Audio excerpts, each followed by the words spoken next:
Welcome to Sankalp study success. Friends, ఈ particular సెషన్లో మనం క్వాడ్రాటిక్ ఫార్మ్స్ గురించి నేర్చుకుందాం. జనరల్గా మ్యాట్రిసెస్లో క్వాడ్రాటిక్ ఫార్మ్స్ అంటే eigen values and eigen vectors second యూనిట్లో క్వాడ్రాటిక్ ఫార్మ్స్ మీద ఒక చిన్న కాన్సెప్ట్ ఉంది. దాని మీద ప్రాబ్లమ్స్ ఎలా వస్తాయి, అవి ఎట్లా సాల్వ్ చేయాలి, అవి సాల్వ్ చేయడానికి మినిమం బేసిక్స్ ఏంటనేది ఈ పర్టికులర్ సెషన్లో మనం నేర్చుకుందాం. సరేనా? సో సీ ఫ్రెండ్స్, జనరల్గా క్వాడ్రాటిక్ ఫార్మ్ అంటే డెఫినేషన్ చూసుకోండి. And expression all the terms of degree 2 is called a quadratic form. Quadratic అంటే ఏంటంటే డిగ్రీ 2 ఉన్నప్పుడు ప్రతి టర్మ్లో ఎక్స్ప్రెషన్లో ఉన్న ప్రతి టర్మ్లో కూడా డిగ్రీ 2 ఉందనుకోండి, దాన్నే క్వాడ్రాటిక్ ఫార్మ్ అంటారు. ఇప్పుడు చూడండి, 2x² ఉంది, దీని యొక్క డిగ్రీ ఎంత? x² అంటే 2 ఈజ్ ద డిగ్రీ. 9y² ఉంది, దీని యొక్క డిగ్రీ ఎంత? 2 ఈజ్ ద డిగ్రీ. x యొక్క డిగ్రీ 1, y యొక్క డిగ్రీ 1, టోటల్గా దీని యొక్క xy డిగ్రీ అంతా 1 + 1 2. అర్థమైందా? అలా అనమాట. ప్రతి టర్మ్కి కూడా ఇండివిజువల్గా పర్టికులర్ డిగ్రీ ఉంది. That particular degree is equals to 2. Hence it is called a quadratic form. అర్థమైందా? సో ఈ క్వాడ్రాటిక్ ఫామ్ని మ్యాట్రిక్స్ రూపంలో రాయడం ఎట్లా అనేది మనం ఇప్పుడు నేర్చుకోవాలి. దాన్ని మనం కెనానికల్ ఫామ్ అంటాము. అంటే కెనానికల్ ఫామ్ అన్నాం అనుకోండి, కెనానికల్ ఫామ్ అంటే అర్థం ఏంటి అంటే x² + y² + z², ఇలా xy టర్మ్స్ ఉండకూడదు. అన్నిటికీ ఇక్కడ పర్టికులర్గా 2 2 2 ఉండాలన్నమాట డిగ్రీస్. ఈ పర్టికులర్ అంటే x1² + x2² + x3² అని కూడా అనొచ్చు. దాన్ని మనం canonical form or standard form అని కూడా అంటాం. రైట్? తర్వాత మ్యాట్రిక్స్ 3 వేరియబుల్స్లో మ్యాట్రిక్స్ని ఎలా రాస్తాము అంటే ఫ్రెండ్స్, xyz ఇలా డిస్ట్రిబ్యూట్ చేసుకుని x × x x², y × y y², z × z z², వాటి యొక్క కోఎఫిషియెంట్స్ రాయాలన్నమాట. అర్థమైందా? xyలో హాఫ్ కోఎఫిషియెంట్కి ఇక్కడ రాయాలి. అర్థమైందా? నెక్స్ట్ yz, దాని యొక్క హాఫ్ కోఎఫిషియెంట్ రాయాలి. zx హాఫ్ కోఎఫిషియెంట్, దానిలో హాఫ్. ఇప్పుడు zx యొక్క కోఎఫిషియెంట్ 4 అనుకోండి, దానిలో హాఫ్ 2 కదా, ఇక్కడ 2 రాస్తాం అనమాట. ఇదంతా మీకు తెలిసిందే. అదే 4 వేరియబుల్స్లో అనుకోండి, డయాగ్నల్స్ అన్ని స్క్వేర్స్ వస్తాయి. x1², x2², x3², x4², remaining x1 x2/2, remaining అన్నీ కూడా ప్రతి టర్మ్ డిఫరెంట్ టర్మ్స్ అంటే మల్టిప్లై చేసినప్పుడు దాని యొక్క హాఫ్ కోఎఫిషియెంట్ వాల్యూ వేయాలన్నమాట. సో ఎప్పుడైనా మీరు క్వాడ్రాటిక్ ఫామ్ మీద క్వశ్చన్ అడిగినప్పుడు ఈ థియరీ మొత్తం రాసేయండి. రైట్? మీకు ఒక 2 మార్క్స్ అవార్డ్ చేస్తారు. ఖచ్చితంగా రాయండి. Right? Let us see some problems. అయితే ఇంకొక విషయం ఏంటి అంటే, ఇక్కడ ఫామ్ అయ్యేటటువంటి మ్యాట్రిక్స్ ఏదైతే ఉందో దాన్ని మనం సిమెట్రిక్ మ్యాట్రిక్స్ అని పిలుస్తాం అనమాట. అర్థమైందా? దిస్ ఈజ్ నాట్ yz నానా, దిస్ ఈజ్ yx. ఓకే, దీన్నే సిమెట్రిక్ మ్యాట్రిక్స్ అని పిలుస్తాం. ఎందుకని? ఈ 3 డిఫరెంట్గా ఉంటాయి. ఇక్కడున్న టర్మే ఇక్కడ ఉంటుంది మ్యాట్రిక్స్ ఫార్మేట్లో, ఇక్కడున్న టర్మే ఇక్కడ ఉంటుంది, ఇక్కడున్న టర్మే ఇక్కడ ఉంటుంది. కాబట్టి దీన్ని సిమెట్రిక్ మ్యాట్రిక్స్ అని అంటాం. అర్థమైందా? సో సిమెట్రిక్ మ్యాట్రిక్స్ రూల్ని ఫాలో అవుతుందన్నమాట ఈ పర్టికులర్ కాన్సెప్ట్ అనేది. Right? Please note this. Okay friends, very very very very very very very important terms ఇప్పుడు మనం నేర్చుకోవాలి. అర్థమైందా? ఇవి వస్తే కానీ ప్రాబ్లమ్స్కి సంబంధించి కొన్ని క్వశ్చన్స్ని ఆన్సర్ చేయడం కుదరదు. సరేనా? క్వాడ్రాటిక్ ఫార్మ్స్లో. సో ఖచ్చితంగా నేర్చుకోవాల్సిన కొన్ని ఇంపార్టెంట్ డెఫినేషన్స్ అనమాట. And very very important terms also. Rank అంటే ఏంటి అంటే, ఇక్కడ స్మాల్ ఆర్తో రిప్రజెంట్ చేస్తాము. The number of positive and negative eigen values of A is called rank. Friends, అంటే ఐగెన్ వాల్యూస్ ఎప్పుడైతే మనం ఫైండ్ అవుట్ చేస్తామో, ఫస్ట్ ఆఫ్ ఆల్ మనం మ్యాట్రిక్స్ నుంచి క్యారెక్టరిస్టిక్ ఈక్వేషన్ డిరైవ్ చేస్తాం. ఆ క్యారెక్టరిస్టిక్ ఈక్వేషన్ నుంచి క్యారెక్టరిస్టిక్ రూట్స్ ఫైండ్ అవుట్ చేస్తాం. That particular characteristics roots or else latent roots ఏవైతే ఉన్నాయో వాటిని మనం ఐగెన్ వాల్యూస్ అంటాం. ఆ ఐగెన్ వాల్యూస్లో ఎన్ని పాజిటివ్ వాల్యూస్ ఉన్నాయి, ఎన్ని నెగిటివ్ వాల్యూస్ ఉన్నాయో ఆ రెండింటిని యాడ్ చేస్తేనే మన ర్యాంక్ అనేది చెప్తాం అనమాట. అంటే ఫర్ ఎగ్జాంపుల్ -1 2 3 ఇవి 3 అనుకోండి eigen values. Suppose eigen values ఇలా వచ్చాయి. ఎన్ని పాజిటివ్ ఐగెన్ వాల్యూస్ ఉన్నాయి? 2 ఉన్నాయి పాజిటివ్ ఐగెన్ వాల్యూస్. ప్లస్ ఎన్ని నెగిటివ్ ఐగెన్ వాల్యూస్ ఉన్నాయి? 1 ఉంది. కాబట్టి 3 ఈజ్ ద ర్యాంక్. అర్థమైందా? ఇలా చెప్తాం అనమాట. ఆ తర్వాత the number of positive terms in the canonical form or s the number of positive eigen values ఏంటంటే దాన్ని ఇండెక్స్ అని పిలుస్తాం. దాన్ని క్యాపిటల్ ఎస్తో డినోట్ చేస్తాం. ఎలా అయినా పెట్టుకోవచ్చు. అంటే సపోజ్ ఈ 3 ఐగెన్ వాల్యూస్ అనుకోండి, ఇందులో ఎన్ని పాజిటివ్ ఐగెన్ వాల్యూస్ ఉన్నాయి? 2 ఉన్నాయి. కాబట్టి ఎస్ వాల్యూ 2. అర్థమైందా? Or s the number of positive terms in canonical form or s the number of positive eigen values is nothing but index. Signature అంటే 2s - r. ఇది formula. ఓకేనా? Difference between positive and negative terms అంటే చూడండి, positive terms ఎన్ని ఉన్నాయి? 2 ఉన్నాయి. Minus negative terms ఎన్ని ఉన్నాయి? 1 ఉంది. కాబట్టి 2 - 1 that is nothing but 1. Signature value is 1 for that particular eigen values. అర్థమైందా? తర్వాత ఇప్పుడు మనం ర్యాంక్ అంటే ఏంటో చూసాము, ఇండెక్స్ అంటే ఏంటో చూసాము, సిగ్నేచర్ అంటే ఏంటో చూసాము. ఇప్పుడు మనం నేచర్ ఆఫ్ ద ఫార్మ్స్ చూద్దాం. జనరల్గా చూడండి, if suppose rank value number of వేరియబుల్స్కి ఈక్వల్ అయింది అనుకోండి, లేదా ఇండెక్స్ వాల్యూ నెంబర్ ఆఫ్ వేరియబుల్స్కి ఈక్వల్ అయింది అనుకోండి, అప్పుడు దాన్ని ఏమని పిలుస్తాము అంటే ఆల్ ఐగెన్ వాల్యూస్, దాన్నే పాజిటివ్ డెఫినిట్ అంటాము. ఒకవేళ మీకు ఇది గుర్తులేదనుకోండి, ఐగెన్ వాల్యూస్ని చూసి కూడా అది పాజిటివ్ డెఫినిట్లో ఉందా అనేది మనం చెప్పేయచ్చు. అన్ని ఐగెన్ వాల్యూస్ పాజిటివ్గా ఉన్నాయనుకోండి, సపోజ్ లాంబ్డా వాల్యూస్ వచ్చేసి 1 2 3 మూడు పాజిటివ్గా ఉన్నాయి కదా, అలాంటప్పుడు పాజిటివ్ డెఫినిట్. డెఫినిట్ అంటే ఒక ఫైనైట్ వాల్యూ అనమాట, ఇన్ఫినిటీ అన్నది లేదు, ఒక ఫైనైట్ వాల్యూ అన్నది ఉంది, అవునా కదా. కాబట్టి positive and definite. Negative definite అంటే ఏంటి అంటే ఈ రూల్ ఫాలో అవుతుంది. తర్వాత eigen values of are negative అంటే అన్ని వాల్యూస్ కూడా -1 -2 -3 ఉన్నాయి, ఇలా ఉన్నాయనుకోండి ఐగెన్ వాల్యూస్ అన్ని నెగిటివ్గా ఉన్నాయి, ఫైనైట్గా ఉన్నాయి. సో నెగిటివ్ డెఫినిట్ అంటాం. పాజిటివ్ సెమీ డెఫినిట్ అంటే ఏంటి అంటే all eigen values are greater than equal to 0 and at least one eigen value is greater than 0. అంటే దాని అర్థం ఏంటి అంటే, సి ఫ్రెండ్స్, ఇక్కడ ఏమంటున్నాడు, సింపుల్గా గుర్తుపెట్టుకోవాల్సింది ఏంటంటే all eigen values are greater than or equal to 0. 0 అన్నా ఉండొచ్చు, 0 కన్నా ఎక్కువ అన్నా ఉండొచ్చు ఐగెన్ వాల్యూస్, కానీ కనీసం ఒక్క ఐగెన్ వాల్యూ అయినా 0 ఉండాలి. అంటే ఎలా ఉండాలి, లాంబ్డా వాల్యూస్ 0 1 2 అన్నా ఉండాలి, అన్నీ గ్రేటర్ దాన్ 0 ఉన్నా ఈక్వల్ టు 0 ఒకటి ఉంది, లేదా 0 0 1 ఇట్లా అయినా ఉండాలి. ఈ 1 2 ప్లేస్లో ఏవైనా ఉండొచ్చు, కానీ కనీసం ఒక 0 ఉండాలి, మినిమం 1 0. అర్థమైందా చెప్తుంది. అట్లీస్ట్ అంటే ఒక 0 ఉండొచ్చు, 2 0 ఉండొచ్చు, 3 0 అయినా పర్వాలేదు. అర్థమైందా. అలాంటప్పుడు పాజిటివ్ సెమీ డెఫినిట్ అంటాం అనమాట. నెగిటివ్ సెమీ డెఫినిట్ అంటే all eigen values are less than or equal to 0, at least one eigen value is 0. అన్నీ నెగిటివ్గా ఉండాలి, ఇదే కేసు, కాకపోతే 0 -1 -2 ఆర్ 0 0 -1 ఇలా ఉండాలన్నమాట. కనీసం ఒకటి 0 అన్నా ఉండాలి, మిగిలినవన్నీ కూడా నెగిటివ్ టర్మ్స్ అయి ఉండాలి. నెగిటివ్ సెమీ డెఫినిట్ అంటే అర్థం అది. ఇండెఫినిట్ అంటే ఇంకా రిమైనింగ్ కేసెస్లో అనమాట. అంటే ఏంటి, both positive and negative eigen values ఉండాలి. అంటే -1 2 3 ఇలా పాజిటివ్ వాల్యూస్ ఉన్నాయి, నెగిటివ్ వాల్యూస్ ఉన్నాయి, ఇలా కలిసిపోయి ఉన్నాయి అనుకోండి, దాన్ని ఇండెఫినిట్ అంటారనమాట. అర్థమైందా. రిమైనింగ్ కేసు ఇవి కాకుండా రిమైనింగ్ కేసు ఏదైనా సరే ఇండెఫినిట్ కిందే వస్తుంది. సో మ్యాక్సిమం క్వాడ్రాటిక్ ఫార్మ్స్కి సంబంధించినటువంటి క్వశ్చన్స్ని మనం సాల్వ్ చేసేటప్పుడు ఖచ్చితంగా వీటిని అడుగుతాడు. అంటే find the rank of the matrix అని కానీ, find the signature of the matrix అని కానీ, what is the index of the matrix అని కానీ, ఎక్స్ప్లెయిన్ దర్ నేచర్ అని కానీ, ఇట్లా మనల్ని క్వశ్చన్స్ అడగచ్చు ఖచ్చితంగా. సో వాటి మీద ఇప్పుడు మనం కొన్ని ప్రాబ్లమ్స్ అనేవి చేద్దాం. So look at this question, discuss the nature of the quadratic form. ఈ టైప్ ఆఫ్ క్వశ్చన్స్ అడిగే ఛాన్సెస్ ఉన్నాయి. ఇచ్చిందేమో క్వాడ్రాటిక్ ఫార్మ్ ఇచ్చారు, దాని యొక్క నేచర్ ఫైండ్ అవుట్ చేయమంటున్నారు. ఫస్ట్ ఆఫ్ ఆల్ దీని యొక్క మ్యాట్రిక్స్ ఫార్మేట్ ఏంటనేది మనం రాయాలి, yes or no.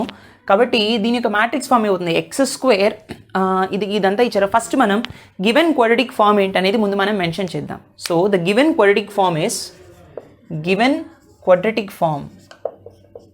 Is x² - y² plus 4z², right, plus 4xy plus 2yz plus 6xz. అవునా, this is the quadratic form.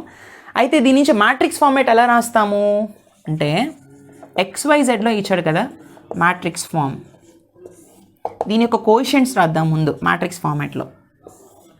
XYZ. So x² ఇక్కడ వస్తుంది, x² quotient ఎంత 1, y² కోషెంట్ ఎంత -1, z² కోషెంట్ ఎంత 4 కదా. xy ఉంది, xy టర్మ్కి కోషెంట్ ఎంత 4 ఉంది, కాబట్టి xy ఇక్కడ 4/2 రాస్తాం, అవునా కదా. 4/2 ఎంత 2, మళ్ళీ yx ఇక్కడ ఇంకో 2 రాస్తాం, 2 + 2 4 కదా. xy 2 + 2 4 సరిపోయింది. yz ఉంది అంటే ఇక్కడ వస్తుంది yz, ఎస్ నో. yz దగ్గర ఇక్కడ 2 ఉంది కాబట్టి 2లో హాఫ్ ఎంత 1, మళ్ళీ zy ఇక్కడ, this will be 1, yes no. తర్వాత xz ఉంది, xz అంటే zx ఇక్కడ, xz ఇక్కడ, రైట్. సో ఇక్కడ 6 ఉంది కాబట్టి దీనిలో half 3. This is nothing but symmetric matrix, right. ఈ 3 ఎలా అయినా ఉండొచ్చు, ఈ 2 ఒకటే, ఈ 2 ఒకటే, ఈ 2 ఒకటే. This is the symmetric matrix. A transpose is equal to A, yes no. So the matrix ఏమవుతుంది ఇప్పుడు, matrix is 1 2 3, 2 -1 1, right, and 3 1 4. This is the matrix. ఇప్పుడు క్యారెక్టరిస్టిక్ ఈక్వేషన్ ఏంటి అంటే, λ³ మైనస్ ట్రేస్, -1 + 1 గెట్స్ క్యాన్సిల్, 4 మిగిలింది కాబట్టి 4λ² plus, so what is the minor here, -4 - 1, అవునా. ఎంత అవుతుంది, -5 అవుతుంది. -4 - 1 -5, అవునా. తర్వాత 4 - 9, 4 - 9 ఎంత -5. తర్వాత -1 - 4 -5, yes or no, into lambda plus sorry, it's minus here, right?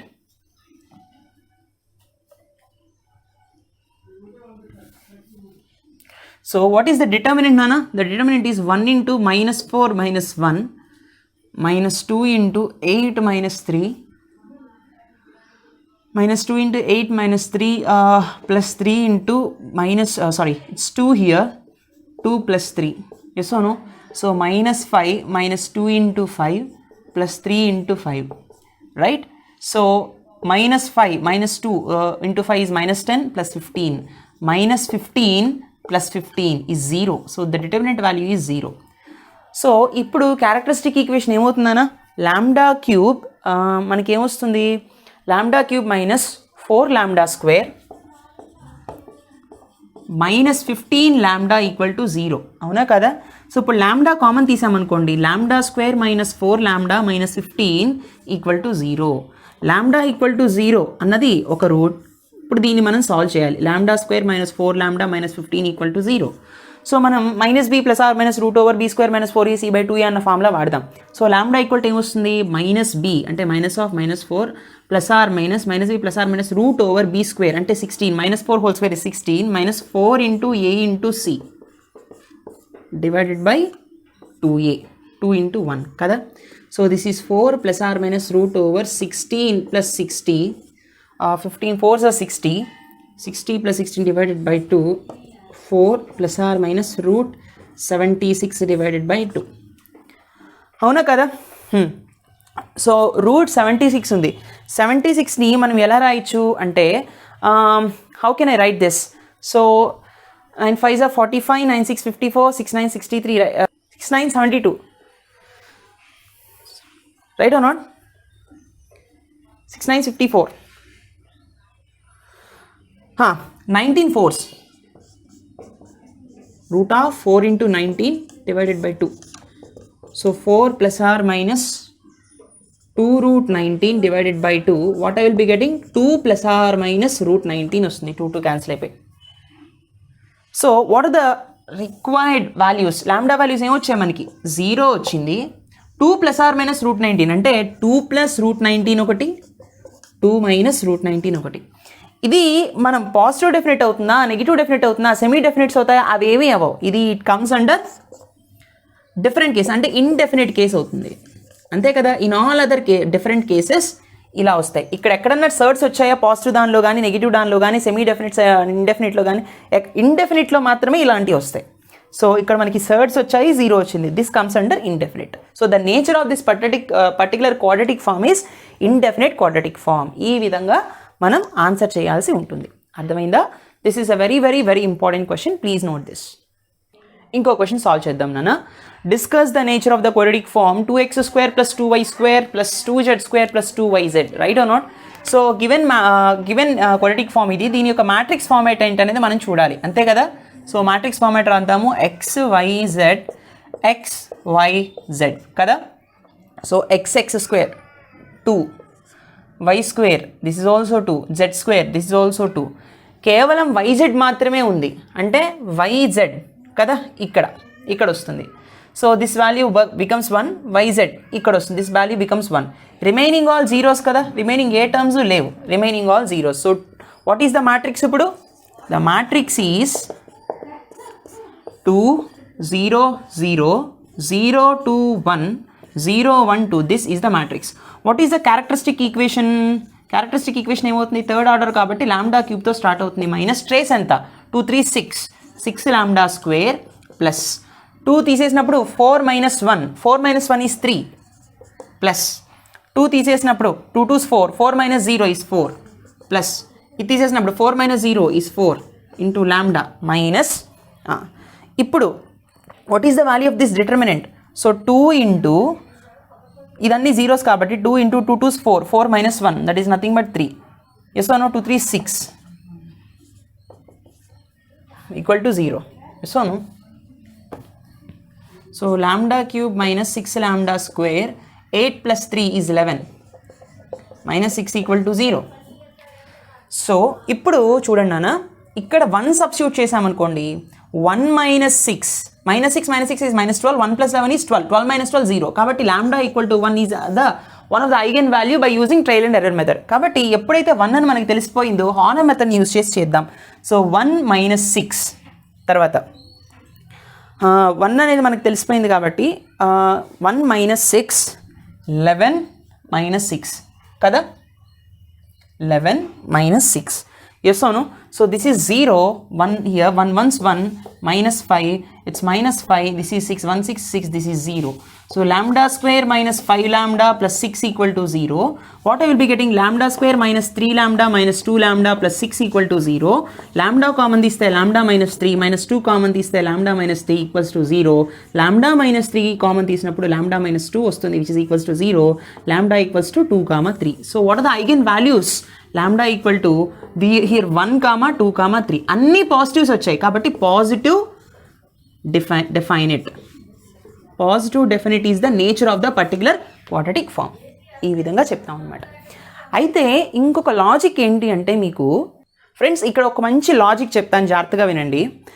మనం ఒక eigen value lambda equal to 1 అని తెలిసిపోయిన తర్వాత హార్నర్ మెథడ్ని యూజ్ చేసుకోకుండా remaining eigen values find out చేయడం ఎట్లా అనేది ఒక లాజిక్ ఉంది. ఏంటంటే ఇది మీకు గేట్, ఇంజనీరింగ్ సర్వీసెస్ లాంటి కాంపిటేటివ్ ఎగ్జామ్స్కి ఈ లాజిక్ యూజ్ అవుతుంది. జాగ్రత్తగా గుర్తుపెట్టుకోండి. లిజన్.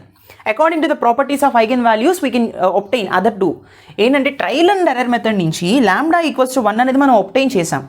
ఒకటి గుర్తుపెట్టుకున్నాను, సపోజ్ లాంబ్డా 1, లాంబ్డా 2, లాంబ్డా 3 అనేవి ఐగన్ వాల్యూస్ అయినప్పుడు lambda 1 plus lambda 2 plus lambda 3 equals to, అంటే sum of the eigen values ఏమవుతుంది అంటే ట్రేస్ ఆఫ్ ద మ్యాట్రిక్స్ అవుతుంది. ట్రేస్ ఆఫ్ ద మ్యాట్రిక్స్కి ఈక్వల్ అవుతుంది. అర్థమైందా? మరి product of the eigen values lambda 1 into lambda 2 into lambda 3 ఏమవుతుంది అంటే డిటర్మినెంట్ ఆఫ్ ద మ్యాట్రిక్స్కి ఈక్వల్ అవుతుంది.